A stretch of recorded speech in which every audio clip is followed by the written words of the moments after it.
I'm Will Hedrick. And I'm Jordan Schaffer. And this is Dog Ears and Timestamps, a Game of Thrones podcast. With Kenneth. Kenneth. Regular listeners will remember that he, our friend and my current housemate, Kenneth, was on a previous episode when we watched the Salem's Lot film. He had a lot of bad insights that episode, so we're hoping that he'll be better this time. Didn't let me back on for a long time. Yeah, he also doesn't know how to read. Yeah, I was going to say that. That's true. I need to watch more movies. That's why we're doing this. We're watching stuff now. It's true. And maybe we continue to do 2 episodes a week. Who knows? So maybe. Dude, it'll be a struggle for you, though, when we do the anime ones. No, I like anime. I like anime. But you're reading. But I'm reading. I'm just kidding. I'll watch the dub. The dub. What do you think of Game of Thrones this season, Kenneth? How do you like it? It's going pretty slow so far. But we have 2 hours and 6 minutes. I feel like it's like these first 2 episodes have just been the setup for a lot of big stuff to happen. Yeah. Okay. And so I think I'm not going to complain too much if these 2 are slow and then the rest of it like has a big payoff in the end. Because I think these first 2 episodes have been like almost fan service. Maybe not fan service, but just like this is the first time we've seen these characters together. So they're actually getting to talk with each other. And reunite with each other in some cases. And yeah, like Tyrion and Jon hadn't been reunited since the first time they were at the wall. Yeah. Right. Yeah, so. Well, Tyrion and Jon got back together I mean, they've been, last season. Yeah, but I guess you're right, sorry.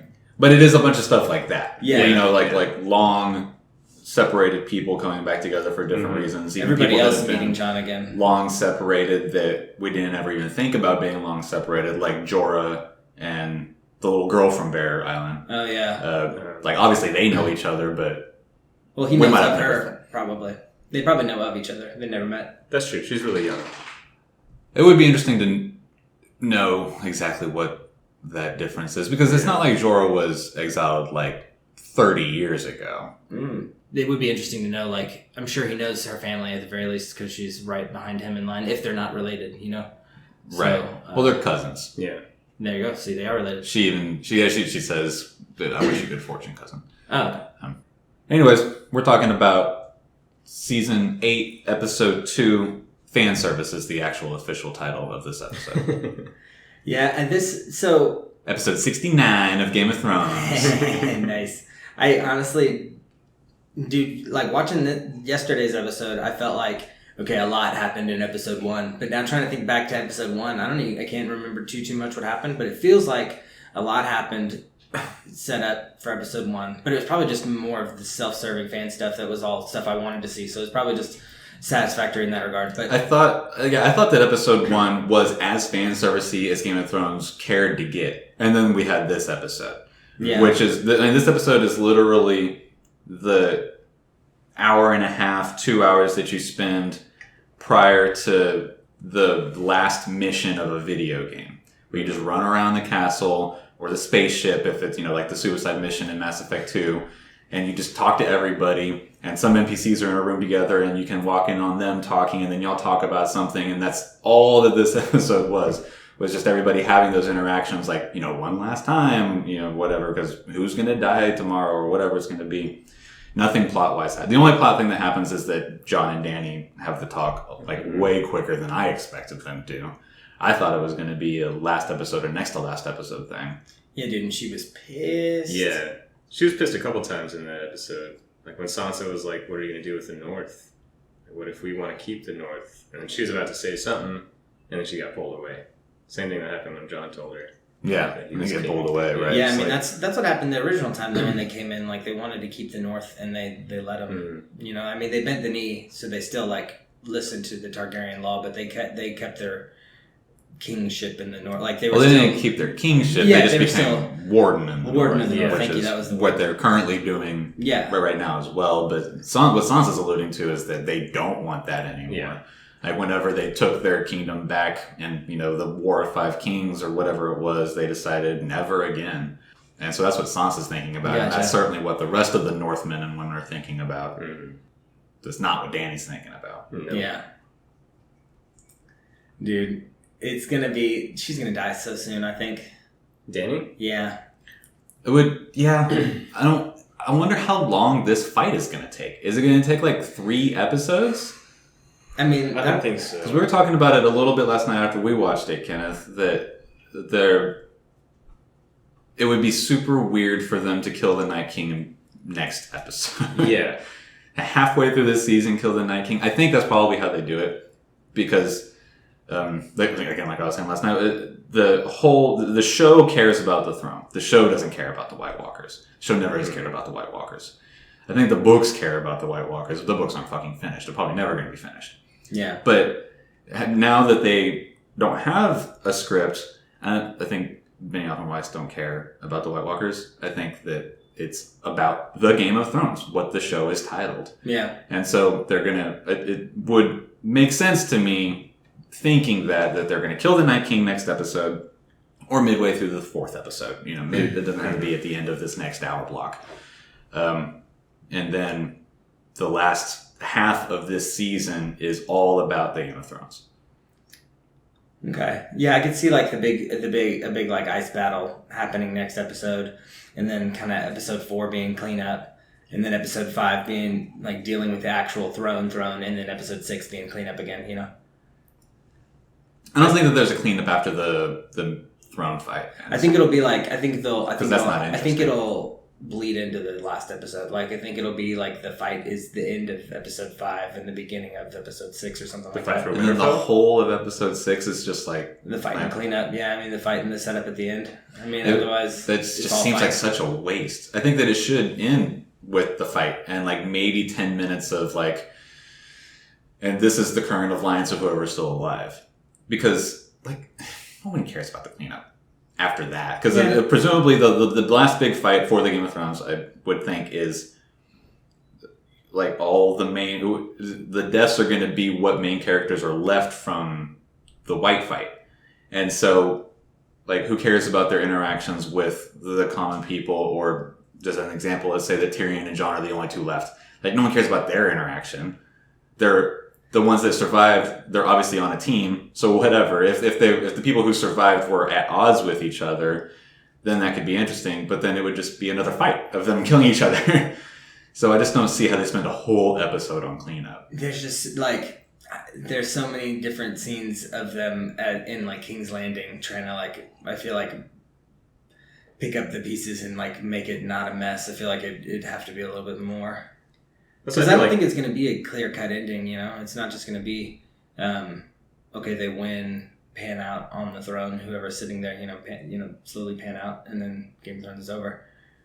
I just think that the players that are still left, we know their allegiances and their alliances, and it's almost unquestionable at this point, except for how does Dany accept the whole Jon thing, unless she dies, in which case it doesn't matter, I think that's why she dies, is because that's how you handle a complicated problem. It's just kill the people involved. It doesn't matter at that point. Yeah. So with her dead, then no matter what happens at the end of the throne fight, the people that win the fight are allied. So there's no like conversation that needs to happen. We know what happens then. Right, but like with Sansa not wanting to be like, I mean, they're not really allied, you know? Yeah, but we already said that Dany's going to die, so that solves that problem. Yeah, but that's what I'm saying. Like, I have a feeling that like who are going to be left at the end isn't going to be. It's not going to be a clear cut line. Like, okay, well they're on the same team, so it'll be easy. I feel like it's going to be like an awkward sort of like. Well, I'm saying the people that are left, it is clear cut. We know everybody's alliances at this point except for Dany. Well, okay, I guess I see what you're saying. Because the only people that are left are the North. The North, we don't know their alliance. That was what I was trying to say. You don't know if they're going to go with Jon or Sansa. And I guess if they go with Jon, they're just kind of going with Dany, but then we don't know where Jon's going. I don't think that Jon takes any sort of throne anyways.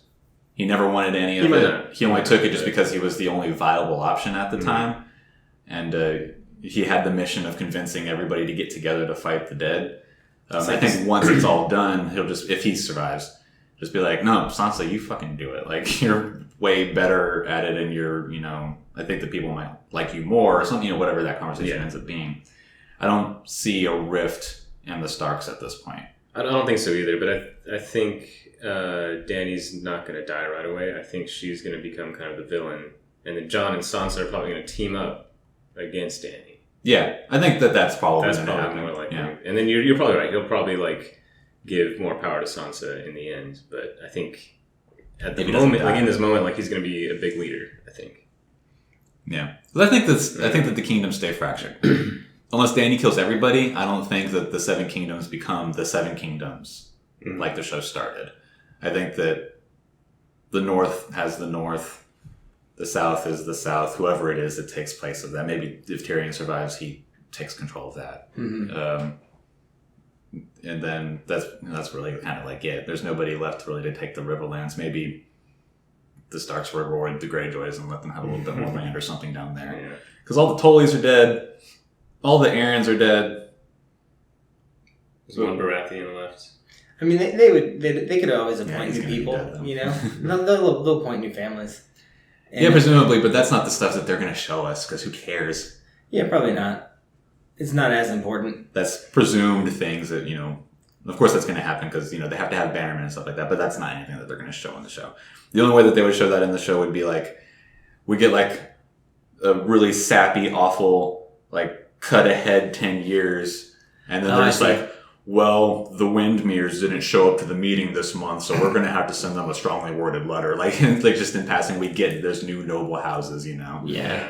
The Windmeres. That was the first thing I could come up with. Not bad. But back to like a prediction for next episode, I don't think we're going to be done with the White Walkers next episode. I think they're going to make it all the way down to King's Landing. Because they've shown it a couple times where in like the throne with snow on it, So I think who's shown that in the show? They show like kind of peeks into the future with either Bran like or like Daenerys and stuff. Okay, yeah. And then so I kind of think this next episode they're going to lose Winterfell, and then like a lot of people are going to die, but a lot of people escape.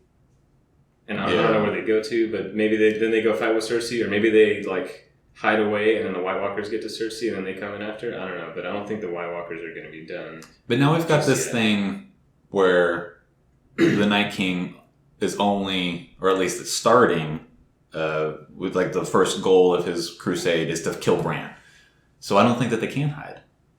Maybe they kill Bran. That's true. I guess they could kill Bran and then, on from there. That would make sense. And I also don't think Dany's going to die right away. Because from episode 1, she's been such a pivotal character. I think she makes it to the end. I don't think that she dies in the White Walker fight. Unless that's just like the ultimate Game of Thrones. Like, ooh, gotcha. Right. There's just no way that they would do that. Yeah, I could see like George R.R. Martin doing that. Not with this show. Man, it's hard to even like guess how the White Walker fight's gonna go. I know, it's so bizarre because they can't retreat, right? Like the White Walkers aren't gonna be like, we can't win this battle. We're gonna go back or go a different way. Like they're not gonna retreat, right? Yeah, they don't do tactics. Yeah, they just move forward. Yeah. In my mind, I'm imagining it like the wall is just moving down. Like it's, I imagine it's like a line that is just like slowly funneling everything down. Like they're just moving as a straight brick line and killing and picking up everything along the way. And I know that's not, but that's too many people. It's more or less true. Do you think the crypts might have some kind of like magical barrier or something? Or like maybe they don't want to go down in the crypts? Because there's been so many people that are just like terrified of them. And then now there's a lot of people hiding away in the crypts. They mentioned it so many times this last episode. Yeah. I don't know. It just seems like getting into that sort of like magic and introducing all of a sudden a new magic rule here at this point in the show just sounds... One, it would be kind of cheap to just be like, this is how we get away with this narrative, is that we now have a new magic rule and you just have to accept it because we don't have time to explain it properly. So they could they could do something like that. It just seems like such a bad idea. I feel like that would be so easy to make fun of and criticize that, like, why would they let themselves do that? That's true. Unless they spend a lot of time going, like, into the history of, like, with Bran the Builder. I don't know if they've ever talked about him in the show. They've mentioned him, like, just in passing. Yeah, I don't think that's how Bran gets his name, I think, is in like how they... It's like, we named you for Bran the Builder, the legendary builder of the wall. And I think that's all it is. In the same way that they just mention a bunch of other people in passing, just legends of the universe, just world building stuff. Yeah. Like whatever his name is, Sir Arthur Dane, Sword of Morning. I always liked that name. Yeah. Sword of the Morning. Yeah, that's cool. He was the guy that Ned fought, right? Yeah, and the flashback where Bran goes back in time and gets the answers about, John. Mm-hmm. Yeah, well, one thing we were talking about before, like, this episode was, like, I was bringing up how, like, George R. R. Martin's kind of obsessed with, like, this certain character that he always creates, and it seems to be one that's, like, either, like, an underdog-style character, like, they've either been born into hardship and then have to overcome it, or they're born into, like, nobility and then they go through hardship and have to overcome it. Like, Dany was born into nobility and then had to flee for her life, so she was a peasant on the run, knowing what it felt like to go days, without knowing if she's ever going to get food again. And then she's gone and been sold as a slave, and now she's overcome that, independently. And then Jon has done all these other things, too, very similar. Like, he was born into nobility, but always kind of treated as, like, separate but equal, kind of, but not really equal. And I don't know, it's just every character, it seems like we were going through them, they're like, all the people that we're left with, they all have that same story. Like, it seems like that's who we're left with in general. Like, that's his favorite character type, Brienne, Tyrion, even like Samuel Tarly, Jon, Dany. Just like it seems, who did you say, the Onion Knight? Just like it seems like everybody has a very similar story like that has made it. It also makes them interesting characters. Don't get me wrong, but that's like a common theme. So I feel like maybe the only characters that are different from that are going to be the ones that live. Like Sansa's one of the few that's different, that strays from that. She has actually gone through her own hardships and overcome them. Now. And that's probably why she's a more likable character nowadays. But, I feel like Sansa's a little, like, her character arc's a lot like Dany's. Yeah, She was born into nobility, but then she kind of, like, she got in this really bad situation where she was almost like a slave. I feel like Sansa kind of makes it. I feel like she is kind of a fan favorite. And then I feel like they're almost like grooming her. They're just like, she's, becoming smarter. They're pretty much telling her she's like becoming still smarter, on a slow build somehow. Yeah, like she's been the slowest build of all characters. Yeah. And that was one of the things too, when we first meet her, like Arya always thought like this is what you were going to do. Like you always wanted to grow up and be a queen. Like you wanted to be the lady, and rule. That's why you've always done so well. I've always been kind of more on my own doing what she's always doing. So it's it would make sense that like. He said it in the first book, so she's like been bred and groomed for this basically. Yeah. And I definitely think that Sansa lives. I would put money down on Sansa living through the entire ordeal. You think we can bet on that, dude? Oh, probably, yeah, definitely. There's definitely places. Bet GSI. Where do you think they have those up? That'd be cool. Vegas definitely has the odds. Let's see. Who do you think has the best odds? I guess it's probably Jon or Dany, right? Of the throne? Yeah, well, just of surviving till the end. Sansa? You do kind of feel like it has to be one of them at least. No. Jon or Dany. Well, yeah, I think for us, we don't think they're the best chance. But I'm just saying, like, who do you think, like, Vegas? I don't know who does the odds for Game of Thrones, but... Yeah, no. Vegas has odds on everything. Okay. Yeah, that'd be interesting to see what kind of bets they have going. Mm-hmm. Looking it up right now. Yeah. I feel like Arya has a better chance than Sansa. Maybe. Of the throne? No, just surviving. Oh, survival? Yeah. I think Arya will survive, yeah. Yeah. I feel like Arya's going to play a pivotal part.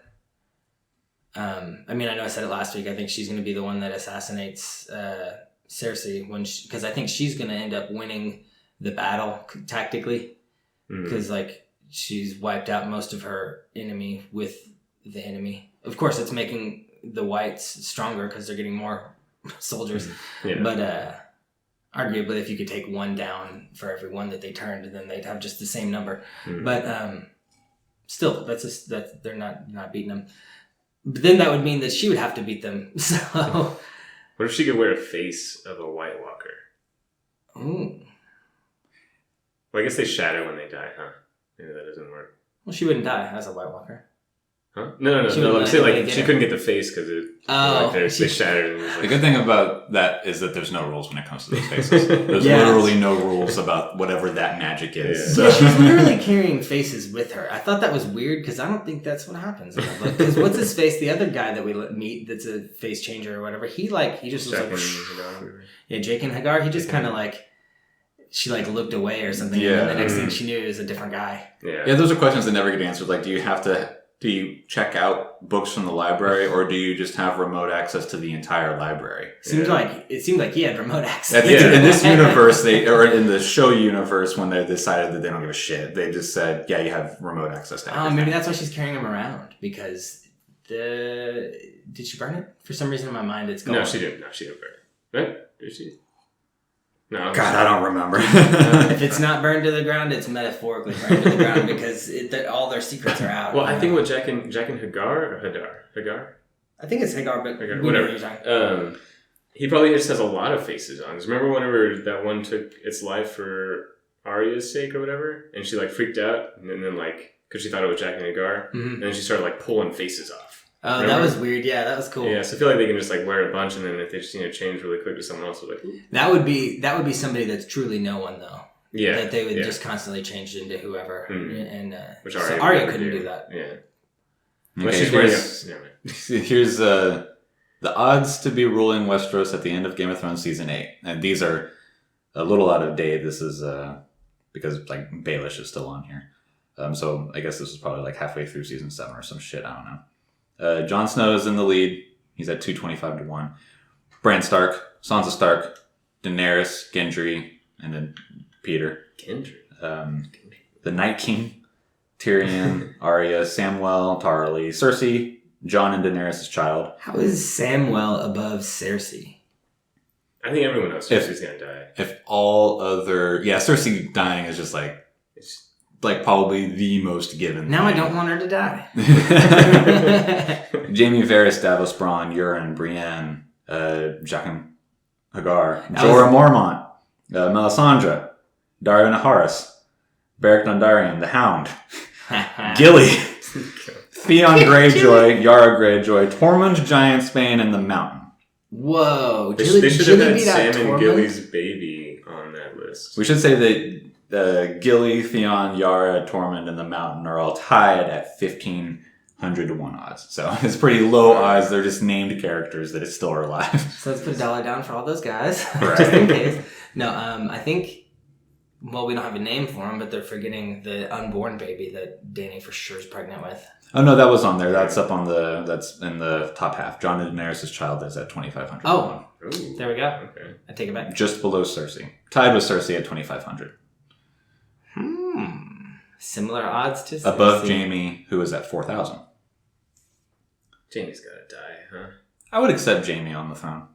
Oh yeah, I like Jaime. I feel like Jaime's the one that kind of doesn't fit your criteria that well. Because he has always had everything. Even when his hand got cut off. Yeah, he got a golden hand. Yeah, he immediately got a golden hand.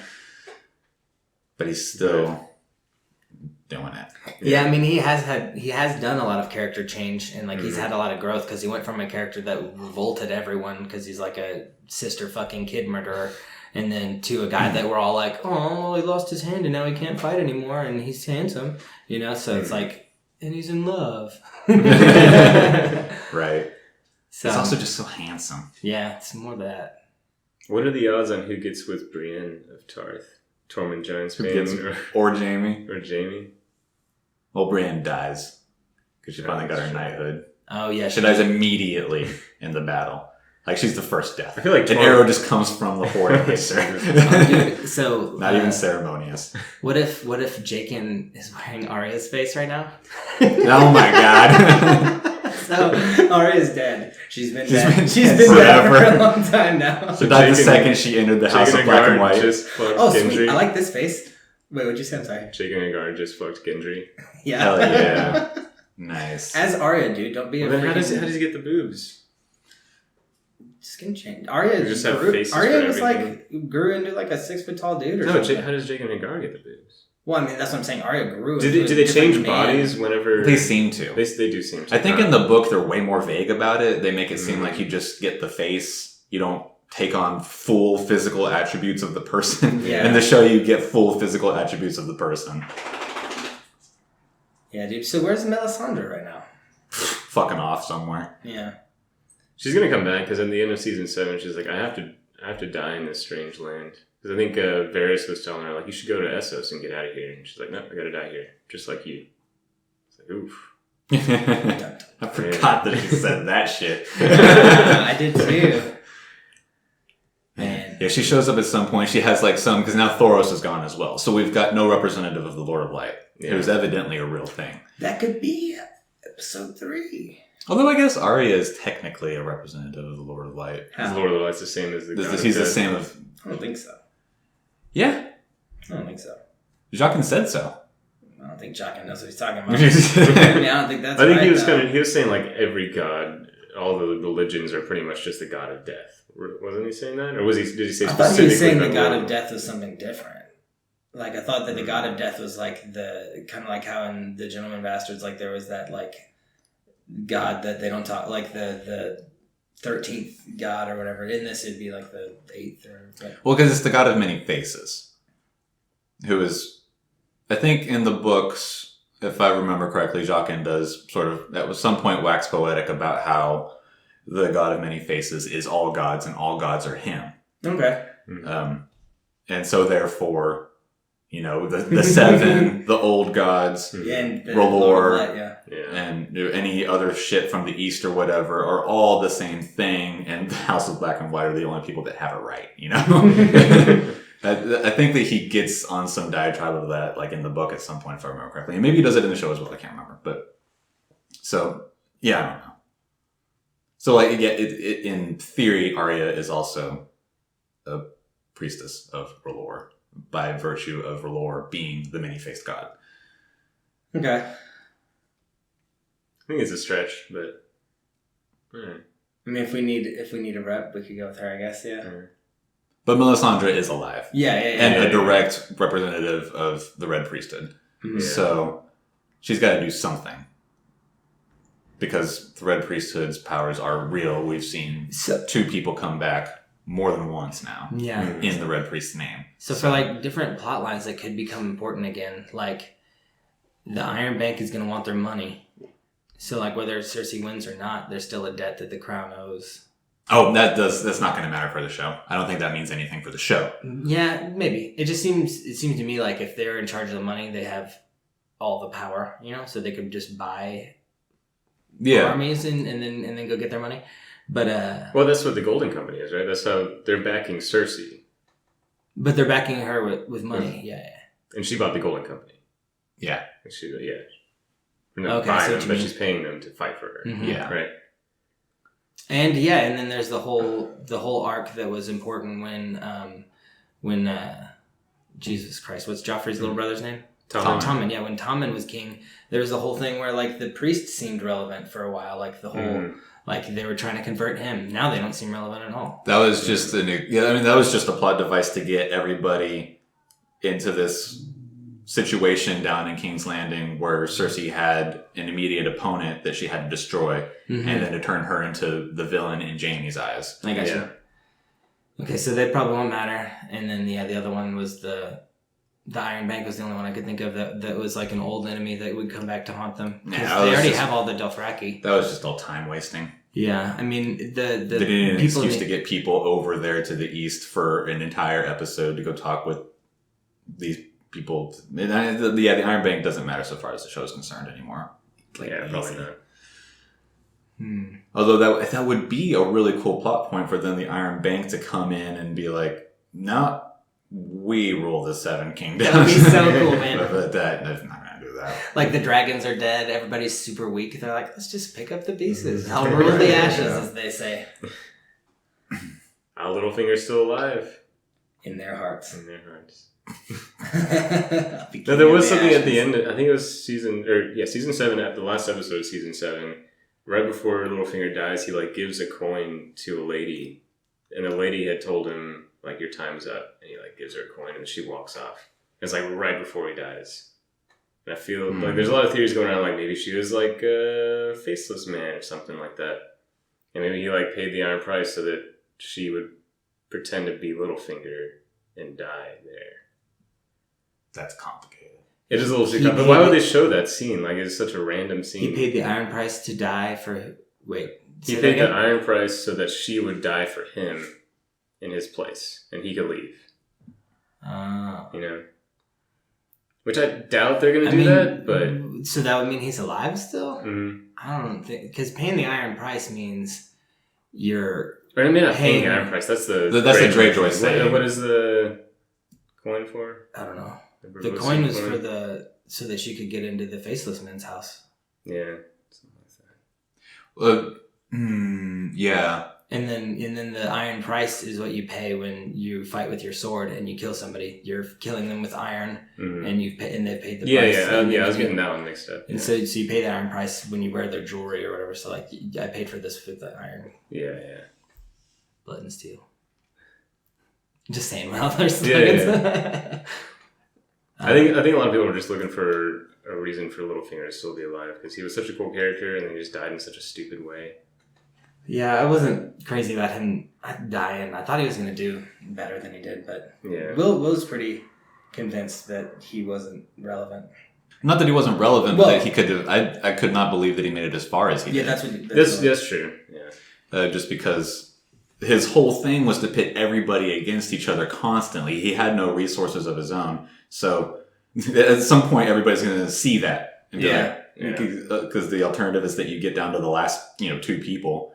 And they're like, oh, well, we all killed each other, and now we're about to kill each other down to the last person. And then what's he going to do? He's going to kill the last person? No, because he has no resources. Like, it just didn't make any sense that he got as far as he did, in my opinion, because that was his whole strategy. Yeah.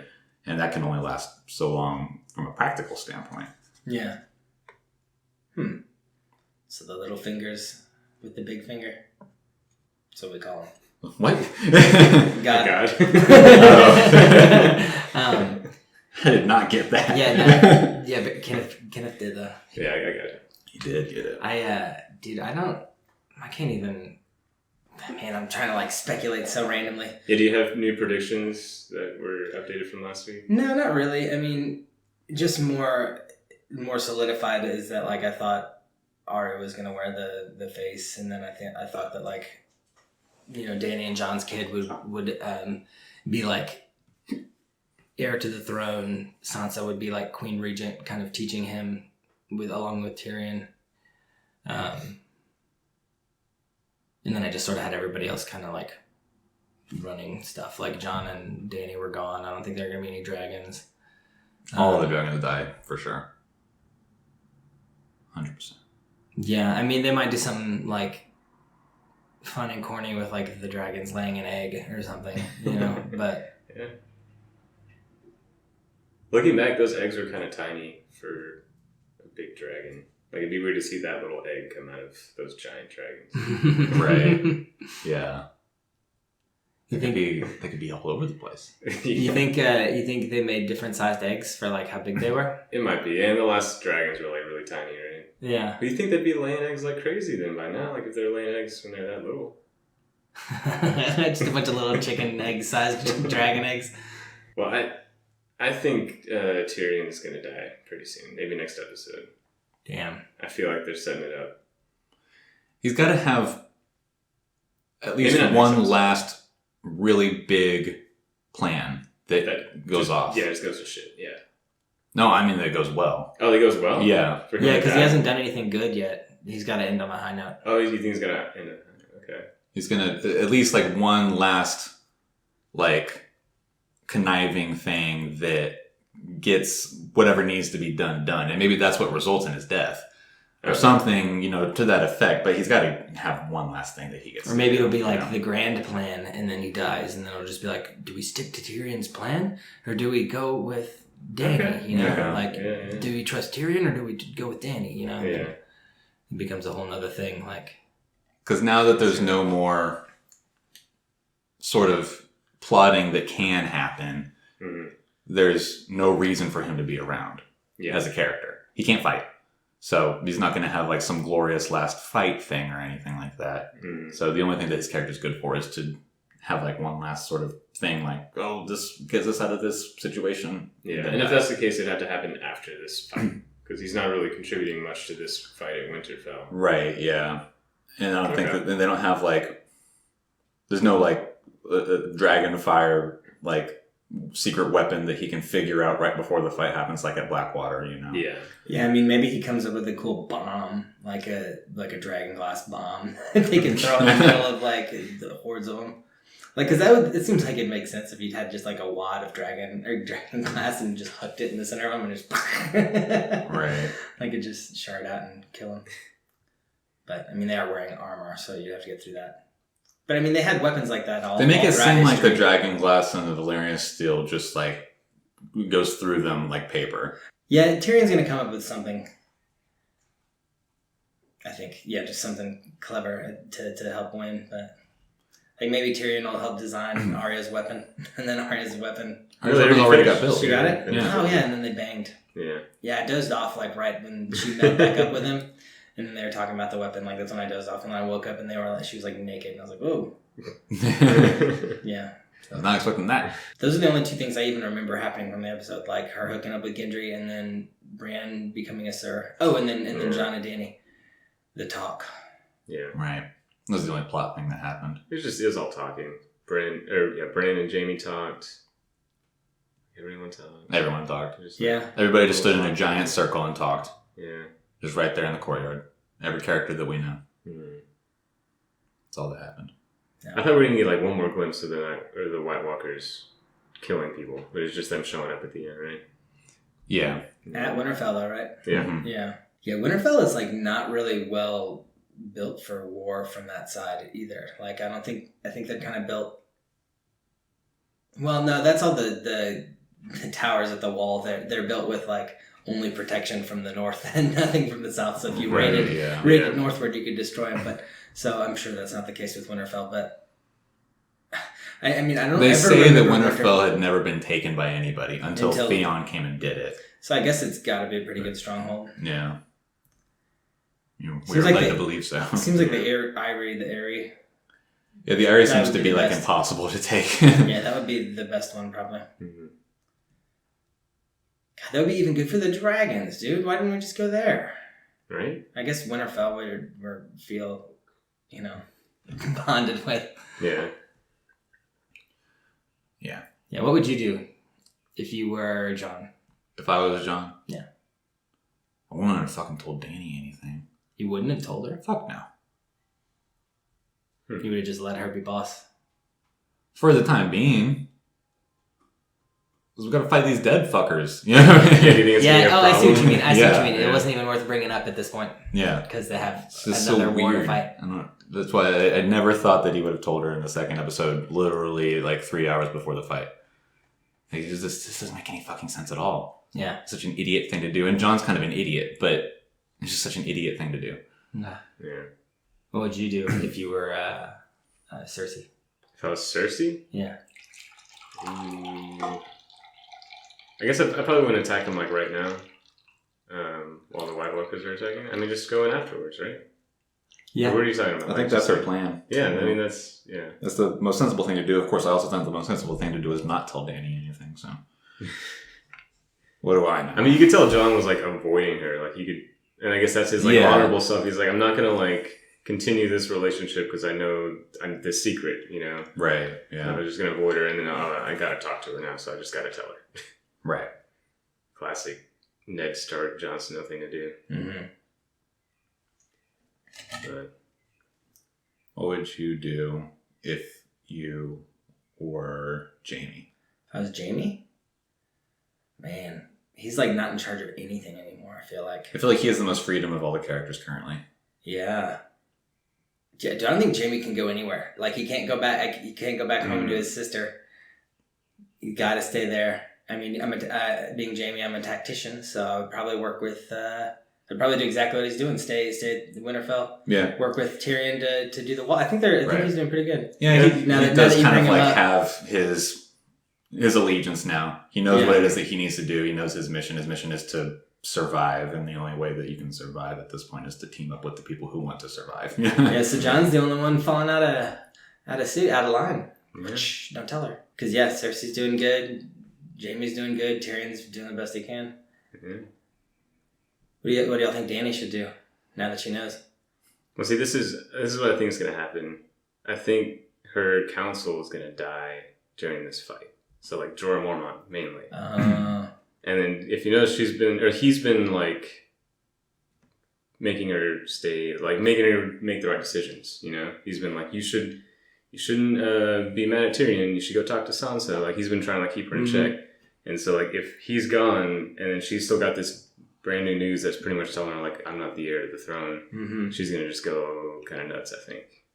That's a really good guess. I like that. And that's where I thought she would kill Tyrion, but I think y'all are right. I think Tyrion's got to do something else big just to go out on. Well, so in Jon, this is completely random, but he burns, like he can burn because he lit himself on fire on accident when he was killing a white when he went to the wall the first time. Mm-hmm. So he would definitely die if he got hit with dragon fire. Oh, yeah. But Dany wouldn't, it's never too hot. What if it was what if half of him, literally half of him? Like the half that was already burned. He's like, okay, this side's no good, so let me try the other side. I think that maybe part of Tyrion's last effort is to do something that leads to Dany dying.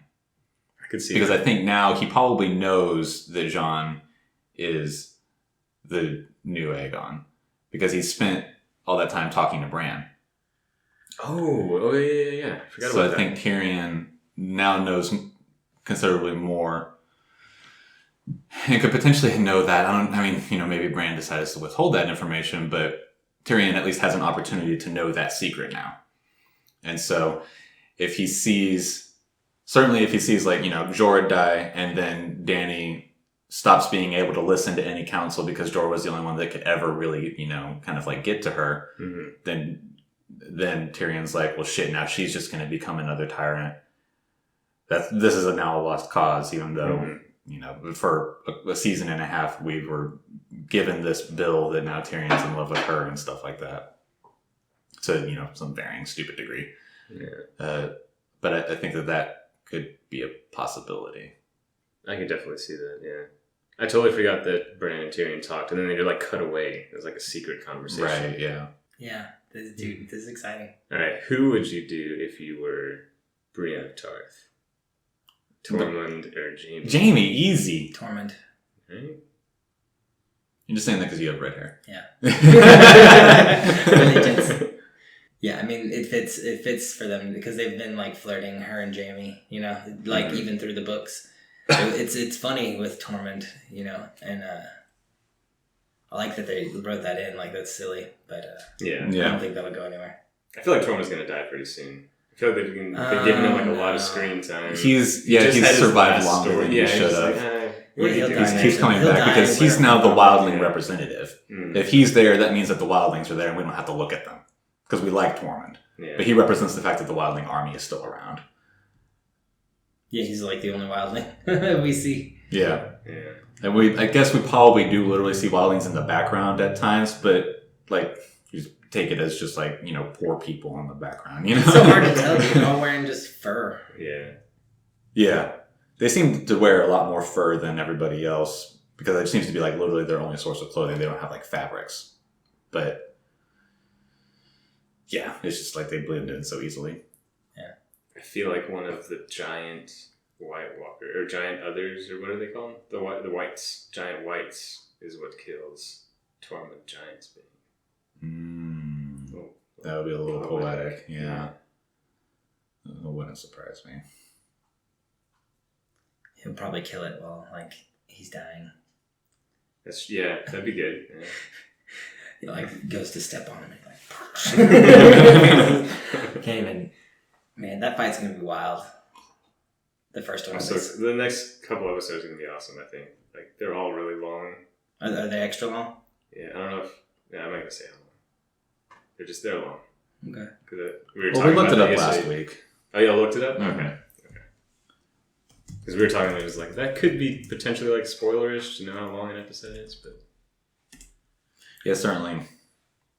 Like, if you're keeping a track while you watch, you'd be like, well, it's been about 50 minutes, so there can't be too much left. And, like, that's where it can be a little spoilery. And then if you look at it in the context of how the narrative must be structured for the remainder of the season and all that sort of, stuff. But I feel like that's so much analysis to be, like, keeping running in your head at any given point in time. It's like, I just don't see how that could actually that's true. Be happening for anybody unless, somebody's just insane like that. Mm-hmm. But I think next episode is the longest episode of the last season.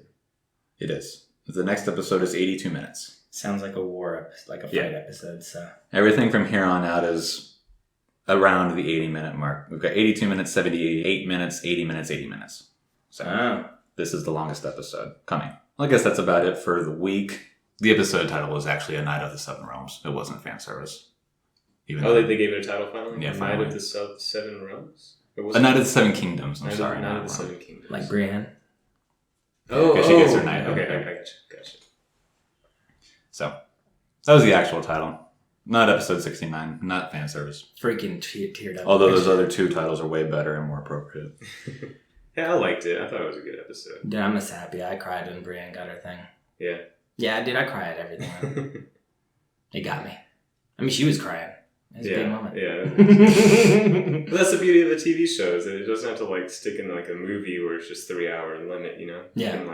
You can have these moments that all just happen in one night between like 50 different characters or whatever. Yeah.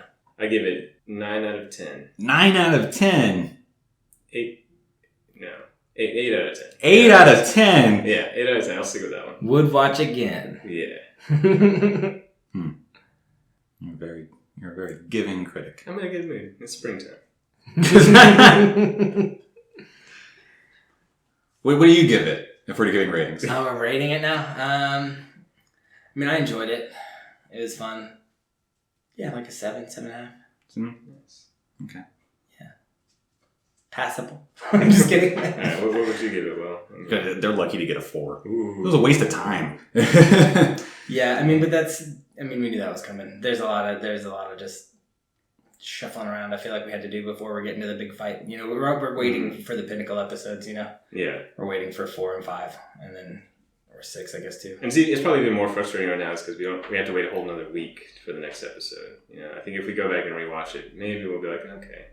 Yeah, because I really enjoyed season 7 when I rewatched it. I thought it was good. It was definitely better than I remembered. Yeah. It wasn't great. It was still like the worst season. But I definitely liked it better too. Yeah. We'll see you next week, though, I guess. Yeah, we'll see y'all next week. And y'all will actually see us in a couple of days with episode 2 of Descendant of the Crane. See y'all with Game of Thrones again next week. I'm Will Hedrick. I'm Jordan Schaffer. I'm Kenneth Garmon. Maybe I'll be back in like 5 months. This is Dog Ears and Timestamps. Go Rockets, go Bruins.